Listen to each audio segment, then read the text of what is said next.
Jamaica today has macroeconomic fundamentals that represent the best that we have ever had.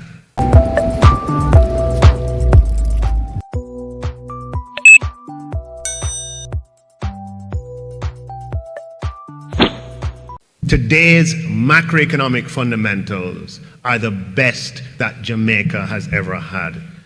Our foreign exchange reserves are $4.7 billion, approaching $5 billion US dollars, greater than it has ever been, and it's up 56% from the COVID-19 pandemic.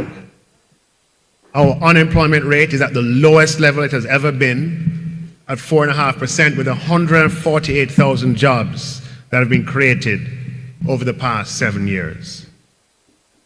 And we have recovered from the COVID-19 pandemic in terms of output, and to top it off, our debt is the lowest it has been in approximately 25 years.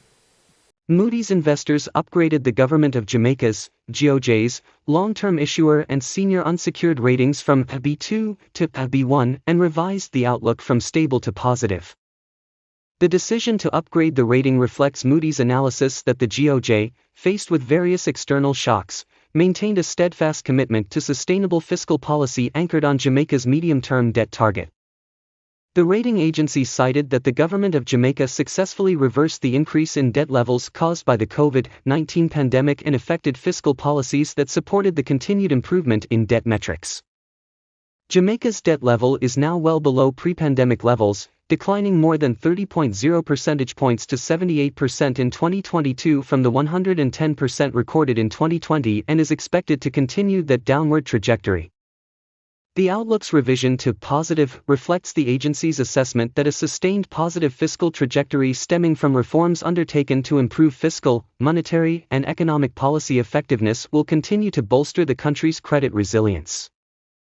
Responding to the ratings upgrade, the Minister of Finance and the Public Service, Dr. Nigel Clark stated, "Today's credit rating upgrade by the international credit rating agency Moody's is yet another testament to the effectiveness of the GOJ's economic policy framework in improving Jamaica's economic independence and creating an environment that is attractive to investment and that supports jobs and growth. Our economic policy framework has been principled, unwavering and disciplined, even in the face of monumental adversity in the form of the COVID-19 pandemic. Today, the Jamaican economy is stronger as a result. We must do everything to preserve and maintain these gains." Unemployment in Jamaica continued to trend down, the Statistical Institute of Jamaica, Statin, has said, noting that new data shows that the country's unemployment rate dipped 2.1 percentage points lower for July 2023 than in the comparative period. The country's unemployment rate now stands at 4.5%, on par with the rate recorded in April when the Statin also reported a 1.5 percentage point dip in the country's unemployment rate. According to Statin, the number of unemployed persons was 62,200 as of July 2023, a decrease of 27,500 or 30.7% compared to July 2022. The number of unemployed males was 24,600, down 13,000 or 34.6%, while the number of unemployed females was 37,600, a decrease of 14,500 or 27.8%. As for unemployed youth, persons aged 14 to 24 years, that number decreased by 9,000 or 26% to 25,600. The unemployment rate for males of 3.3% declined by 1.8 percentage points. The unemployment rate for females of 5.8% declined by 2.4 percentage points, and for the youths, the unemployment rate was 13.2%, representing a decrease of 3.5 percentage points compared to 16.7% in July 2022, Director General Carol Coy said. Statin said that females continue to hold the advantage in the jobs market for the month of July, increasing by 25,700 or 4.4% to 605,200, while the number of employed males increased by 21,400 or 3.1% to 709,900. There was an increase, mostly males, in persons employed in the occupation group elementary occupations, while more females were employed as service workers and shop and market sales workers and clerks.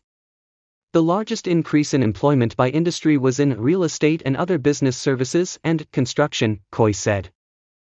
However, the number of persons employed as skilled agricultural and fishery workers declined by 8,500 or 4.7% to 173,400 persons, 129,900 males and 43,500 females, she added. Overall, the number of persons in the labor force as at July 2023 was 1,377,300, an increase of 19,600 or 1.4% compared to July 2022. From that number, the employed labor force was 1,315,100, which was 47,100 or 3.7% more persons than in July 2022.